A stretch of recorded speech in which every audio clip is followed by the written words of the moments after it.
We're going to get along fine. Oh yeah, oh yeah, oh yeah. Sweet.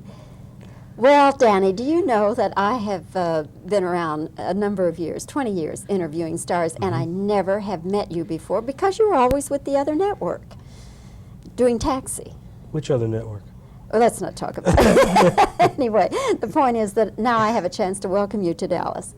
It's nice to be here. Also to just thinking about it, what a great year this is for you, because you're in this big hit, Terms of Endearment. And at the Texas movie. Yes, Texas movie. Did you enjoy? Oh, I loved it. Yeah, it was great. It was really great. Did you think it would be such a blockbuster? Well, I know I worked with Jim Brooks for many years in Taxi, and I know that he's an extremely talented man. And you know, with a cast like Jack and Shirley and Deborah and John Lithgow, and you know, I mean, we had to have something there. And the book, Larry McMurtry's book, was extremely, you know, I mean, just an important book. And Jim's screenplay was excellent. So you never know how the people are going to really respond to things. I mean, I didn't know how they were going to respond to that, you know, that ending, or, you know, with how people are going to take it. But it's worked out pretty well for everybody. Do you see Oscars for everyone? Oh, I think so. Yeah. Shirley, Yeah. picture, Yeah. Jim, Yeah. Jack, Yeah. Yeah. Screenplay.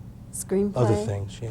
Yeah. But here I am again, new movie. Yes. Yeah. Yes, and what a fun movie, Yeah. Danny. I have to tell you, I didn't know going into it because, let's be honest, it's going to get compared with Raiders. And we've had a couple of films before that have been compared with Raiders, but not favorably. Well, Romancing the Stone is it's an adventure movie, so therefore we get that comparison. It's exciting, it's big, it's like, you know, it's broad, beautiful, like colors, and you know, and you're always on the edge of your seat. We have an added element, I think. We have a really great comic thing running through the movie, where you're on the edge of your seat, but you're laughing all the time. And also the characters, I think, you know, are going to be thought of as more better drawn, kind of like more like Maltese Falcon, you know, African Queen characters, but with this, you know, this excitement, excitement that people like in the '80s here. What we have, and I'm really excited about it. Was this about the most physical role you've ever had to do? Oh yeah. Oh, I mean, Michael and I, you know, Michael Douglas, who produced the picture, and I go back a long ways. We go back to like 1966. We met in the Eugene O'Neill Foundation in Waterford, Connecticut, and we've kept this great relationship over the years. And of course, he produced Cuckoo's Nest, and I was in that, and that sort of launched my career out into, brought me out to L.A. And I'm used to doing like pictures like Cuckoo's Nest. You're in the ward in the institution, or you know, in Taxi, I was in the, you know, you're on the set, you know, and I'm not a physical, really. I did some physical things in Taxi, but I'm not like thought of as a physical comic, I don't think, or a physical actor. And then he's got this picture, Romancing the Stone, and it's set in Colombia, and I read the script, and it's real exciting. But the first thing I think of is, my goodness, I've got to be in all these jungle locations and like running down hills and waterfalls and gorges and whatnot. And I said, my goodness, you know, and I got a new baby, you know, I've got a year-old baby, Lucy, and she was 3 months old when Michael said, you know, this picture is gonna, you know, it's like, it's so different for him, you know, it's just, because he's usually doing these like, you know, socially relevant things. He's doing a romp here. It's like, you know, it's exciting, and it's like, you know, and it's real important to him, and we've been trying to work together for many years. We haven't found, you know, roles, you know, that we could like, you know, do together in the picture.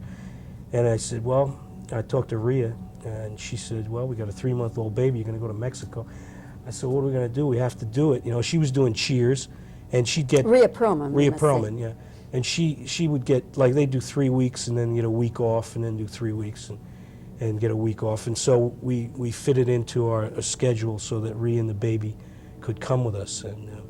And we got down to Jalapa, which is a very beautiful place. We were there at the wrong time of the year. You wouldn't go, we're in the rainy season or whatever they have. It's like monsoons. I mean, like I got in the car the first day to go to work to do this, the scene in the outpost where I'm on the phone with my cousin, and it was very exciting. I got in the car with this gentleman. I didn't speak Spanish. He doesn't speak English, and we go along, and we leave the town, we leave the road, we're on the dirt roads, and it's like now we're in a jungle, and suddenly it starts pouring buckets. I mean, like it tips. It just poured bucket. You couldn't see 10 feet in front of you, and his windshield wipers are going. And I say, excuse me, amigo, you know where we are? Oh, yeah, he's okay, you know what I mean? I don't know. So finally, and, they were kind of getting a kick out of me because I'm a city boy, you know what I mean? And so finally he stops at this crossroads in the jungle, and he says, okay, this is it. I open the door, I mean, like, literally couldn't see like 10 feet in front of me, and it's all these giant plants and mud. And finally, out of the brush comes a guy with a slicker and a ring and an umbrella and a walkie-talkie, and he leads me down, and I see this, like, incredible, like, row of trucks, and you can't imagine how they got him into this jungle in this mud road. You were, up to your ankles in mud. And there's Michael and Kathleen, drenched. I mean, like, totally drenched. And I said, "Hi, I'm here to work." Like, but I'm getting soaked. I mean, from the time we started, we didn't dry out for the whole. I mean, Michael was there months, but I was there like about 9 weeks, 10 weeks. Did you feel like you were mildewed? You were totally, nothing dried. Any clothing was dry.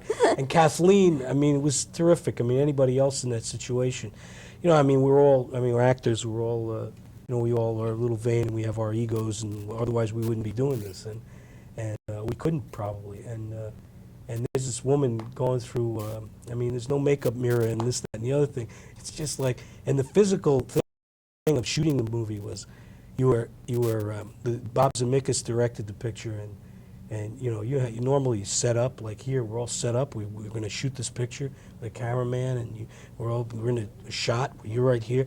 I mean, suddenly the rain would come in buckets, a tree would fall or something, or a rock, or the mud would be too much, the camera would be sliding. We'd turn around, we'd have to do another setup. So it was like on the run always, it was like very exciting. Well, Danny, I think, though, that when you see the grosses on this movie, which I predict are going to be wonderful, when the word gets around, I think you'll forget all about the mildew and the monsoons and everything else. Yeah. And you'll say, wow, we got another hit. Well, I'm really pleased that I've seen it. I saw it in Los Angeles with a tough audience. They were all, friends and business people in the industry and everything. And the response has been so great in the audience. I mean, when people just, laugh and cheer and holler through the picture. And that's what it's all about. That's what it's all about. Well, Danny, thank you for coming to Dallas to talk with us. Well, thank you. And good luck to you. And I hope that the lines will be from here to Connecticut for you. Let's hope so. Okay. Thanks, Danny. Thank you. Nice to talk with you. Nice interview. Really nice. Thanks. Wonderful. Iris okay on this? Iris is fine. All right. You have Steve. Danny, this has to be some kind of year for you with Terms of Endearment and now this picture. Do you predict Oscars for all the people who are up from Terms?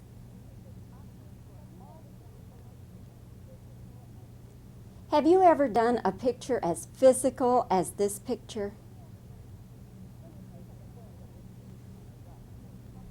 When you think of a day that was really kind of rough for you, what comes to mind?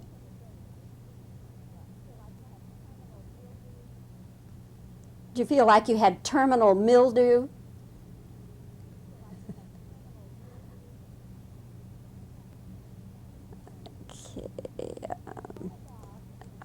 Okay. What about your wife and your 3-month-old baby? Now I'll just give you reactions.